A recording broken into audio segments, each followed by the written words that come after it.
আসন্ন জাতীয় নির্বাচনকে শান্তিপূর্ণ ও আনন্দমুখর করতে সেনাবাহিনীর সহায়তা কামনা করছেন অন্তর্বর্তী সরকারের প্রধান উপদেষ্টা ডক্টর মোহাম্মদ ইউনূস।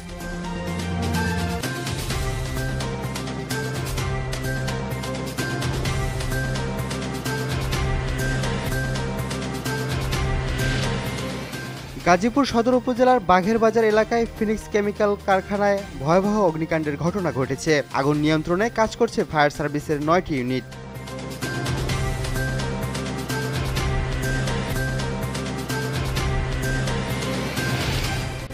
বাংলাদেশ জাতীয়তাবাদী দল বিএনপি কোনো বিপ্লবী নয়, মুক্ত স্বাধীনচেতা গণতান্ত্রিক দল বলে জানিয়েছেন দলের মহাসচিব মির্জা ফখরুল ইসলাম আলমগীর।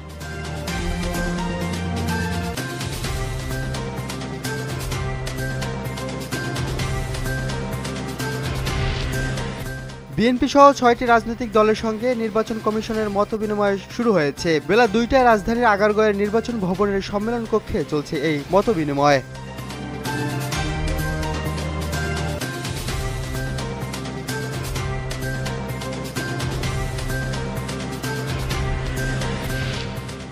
তাইওয়ান নিয়ে জাপানের অবস্থানের কারণে চীন ও জাপানের মধ্যে চলমান কূটনৈতিক উত্তেজনার প্রেক্ষাপটে প্রায় ৫ লাখ চীনা পর্যটক তাদের জাপানগামী ফ্লাইট বাতিল করেছে।